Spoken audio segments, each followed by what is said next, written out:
I'm a cynic. So ordinarily when they tell me, they show me a glass and they ask me if it's half full or if it's half empty, in my eyes, behind my tinted, rose-tinted glasses, it's half empty, it's not half full. So when I heard that President Cyril Ramaphosa appointed a commission of inquiry to be led by veteran commissioner, Judge Sisi Khampepe, another Khampepe Commission, to investigate whether the government of South Africa interfered in the prosecution of the Truth and Reconciliation cases. Once again, the cynic in me raised his hand and said, this is another film, another smoke and mirrors. So every time when I'm being requested to commentate politically by different media, I am vehement and I repeat it over and over again that there is no commission of inquiry that has ever been put together to unearth the truth, that commissions of inquiry are being put together to bury the truth. So those are funeral processions. So when the Khampepe Commission, the current one, was also assembled, started work on Monday, on the 9th, I said the same thing on the 10th. I said the same thing, that this is another funeral procession for the truth, because the mandate for it is to investigate whether the South African government interfered in the prosecution of TRC cases. Now, I was speaking to YFM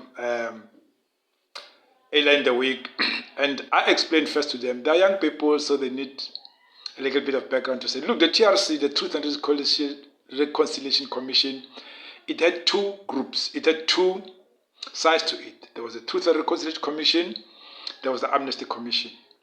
The amnesty arm of the commission was that if you went there, you confessed, and you told them everything that they asked you, the commissioners were satisfied, and they feel that the crime that you committed was a politically motivated crime or a political crime, and you qualified for amnesty, they'll recommend to say, this one has disclosed, this one has said everything, and we have satisfied ourselves that the commission of this crime was to achieve a political end. Please give this person amnesty. So if they felt that, no, you got there and you played with their time, you wasted their time, you didn't disclose everything, they had the power to say, no, you should not get amnesty, which means you need to be prosecuted. So automatically those that didn't get amnesty, their files are supposed to move from the Amnesty Commission directly to the National Prosecuting Authority for them to start investigating or to start prosecuting, because the commission itself would have revealed so much information, evidence, that they can be able to prosecute the following day. But that never happened. 1998, 1996 was when the commission started work. 1998 was when they handed over the file. I think it was 29 October 1998, when they handed over the report, the full report to Nelson Mandela, with all the recommendations of who should be prosecuted and who should not be prosecuted. And government was so quick to rush was quick to rush on those not to be prosecuted, to give them amnesty. They gave them amnesty, those who qualified for amnesty. But when they had to start moving on those that need to be prosecuted, the NPA suddenly didn't have capacity. They were like running like headless chicken, unable to prosecute. They couldn't put together a unit, because the easiest thing would have been to go to Parliament, pass an act, make it an act, pass an act, make it a legislative issue, then put together a unit that deals specifically with that. They didn't do it. And South Africans have never understood why they didn't do it. But why they didn't do it? It was easy because people needed just to go back a little bit to the CODESA negotiation, the Congress for Democratic South Africa negotiations, which were basically the negotiations between the National Party and the ANC, but you had all these other political parties like the IFP and the Homeland Party, the Kwankwetla, Leboa Party, Gazankulu Party, Shimoko Shaka. They were there, but the real debate or the real negotiation was between the ANC and the National Party, because those are the parties that were there at the Grootesker Minute, the first meeting in South Africa, and the Pretoria Minute, the second meeting in South Africa. And those are the people, when they went out to delegations in Senegal, Dakar, and others, they were meeting the ANC. So they agreed in 1993, because no one is going to be told this truth, that look, when we come into power, which was inevitable, we are not going to become Jonah and disrupt this boat. We are going to allow things to stall, to freeze things where they were. Those that own land will hold on to their land. Those that don't own land will be allowed gradually to seep into the spaces where a government owned, not in private land, in government owned land will allow those, because government owned land at the time was also land that somehow was not accessible. Most black people were not allowed into that land, municipal land. Black people were put into township, they were not allowed to live in the suburbs. So they said, no, we're going to allow your black people with money to move into the suburbs. And that experiment happened. So they agreed to that. They also agreed that the public servants were in high positions, like those who were in the police, special branch people, intelligence people, army people, they're going to stay in that position. The boers who yesterday were torturing black people or hounding black people, they were going to stay in those positions, and their pensions are going to be secured. So nothing was going to be disrupted. They could finish their terms. Even those that tortured, they could finish their terms, and then they'll get their pension and they'll be safe. So that's what is called the sunset clauses. An insurance for those that perpetuate apartheid, that nothing was going to happen to them. Now, that insurance extended now to the TRC. That those that perpetuated under the National Party, even if they didn't disclose, even if they didn't get amnesty, nothing was going to happen to them. So that is why you see quite recently people like Lukhanyo Qalata, the son of Qalata, who was killed in Port Elizabeth. I think it was a group of Matthew Goniwe, Sparom Konto, Matthew Goniwe, fourth Qalata, and the fourth person, I forget the name, I'll remember it before, Mkauli. They were killed, the PEPCO 4, and the police who committed the crime, Victor Benzin, Guido Nivot, if I'm not mistaken, they went to the commission and they were denied amnesty. And after being denied, they were supposed to be prosecuted because Lukhanyo Qalata, who later became a general, was still young at the time when his father was killed. The mother went to a TRC, she spoke impassioned, and when they didn't get, but the government didn't prosecute them. Now, years later, Lukhanyo Qalata is now becoming frustrated because Fort Qalata, the father was a comrade, was a UDF comrade or ANC comrade. And the people who were with him in those trenches, they've moved on to become into government, they've become prosecutors, they've become judges, they've moved into higher positions of government.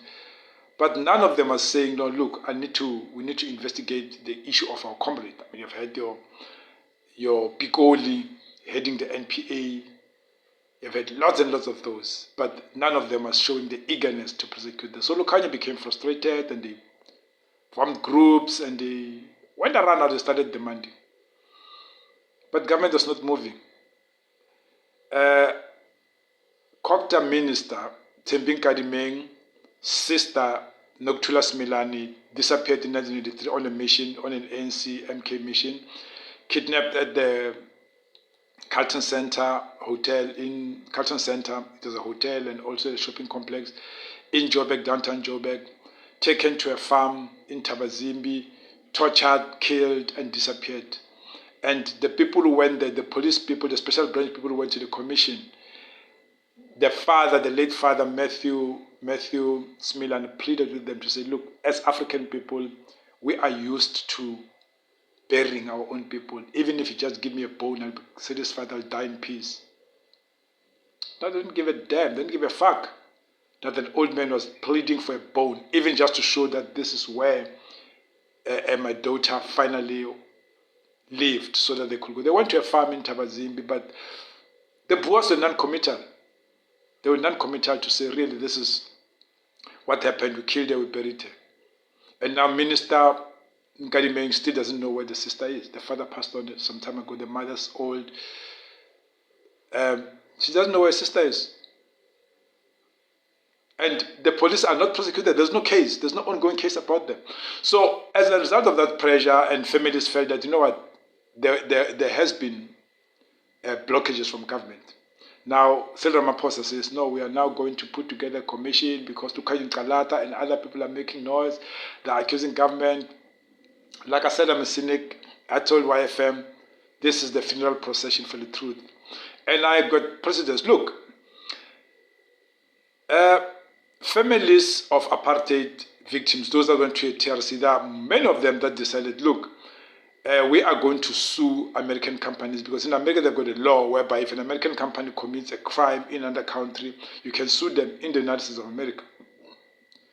So they decided, no, we are going to sue these companies that dealt with the apartheid government, that assisted the apartheid government to carry out apartheid, which were the companies that insured their cars, their weapons, that sold them bullets, that sold them cars, that insured the cargo, that sold them technology, that sold them intelligence, companies that helped them, General Electric, Ford, IBM. We are going to sue these companies in America because they were complicit in the commission of the crime of apartheid. So they put together a group, lawyers, under NGOs. NGOs supported them, said, no, we're going to do this. They filed a charge in the United States, and guess who opposed it? The South African government. Thabo Mbeki. They said, as a government, we don't support our citizens holding other American companies accountable for the crimes of apartheid, for supporting apartheid, for abetting apartheid, for complicity. As a government, we oppose. Not that we don't support. As a government, we oppose that action. And that action didn't go anywhere. It was dismissed in the United States. They dismissed it because Thabo Mbeki was making an argument that, look, we've got the TRC process in South Africa that is dealing with that, the reparations part. We've got the TRC process that's going to deal with reparations to families of the victims of apartheid.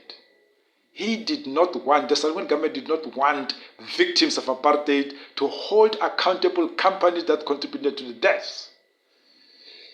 Your father was arrested by the Boers, transported in a Ford vehicle, the yellow ones, taken to a prison where the technology is American technology, whereby everything else is funded using foreign money, whereby the insurance for everything else is American insurance. But government said, no, you can't do it. And now when Cyril Ramaphosa says there's a commission of Khampepe, it's a funeral procession. And I made an argument on YFM. I said, look, if Thabo Mbeki could make an argument that we are handling this issue through reparations, TRC reparations, for me that was interference by government to say, don't move, don't do anything else, leave everything to government. You don't have self-determination as a person to hold a company accountable because your government says, no, you can't do it. And I told YFM, I said, look, the Nazi Holocaust happened in the 1930s, 20s, 30s, and was discovered in 1945. Do you know that to this day, 2025, Jews can still sue a company that was complicit in the genocide, in the Holocaust? To this day, they can still sue. If they find that, Barclays Bank did secure loans, did give loans to Adolf Hitler, and the money was used to build a camp, or was used to buy cars, or was used to buy weapons, they can sue Barclays for money. Not the state, not any state, or not the state of Israel, apartheid state of Israel. No, individual families can actually be able to do that. And American law allows them, British law allows them, Belgian law allows them, French law allows them. The only people not allowed to sue for the crimes of apartheid are South African black people. They can't do it. So let's not say, Cyril Ramaphosa has always been part of this ANC of Thabo Mbeki that blocked the action. The ANC that decided these apartheid police officers are old, they're dying, let's allow them to die before we prosecute them. It's not a coincidence that they're doing the inquest on Albert Luthuli this year when there's nobody to prosecute. They do the inquest on Steve Biko when there's nobody left to prosecute. Victor Benson is dead. And now they're delaying this process so that 30 years down the line they'll say, we're now going to do an inquest into Matthew Goniwe, Sparrow Mkhonto, Fort Kalata, Sipho Mhlawuli, and all the others, and then there will be nobody left to prosecute. So the state has been it has been blocking. Khampepe Commission will find that it didn't obstruct justice because it's a funeral procession. The truth is going to the Khampepe Commission to die the same way the truth went to the TRC to die because they knew it was a cosmetic process that was going to result in nothing.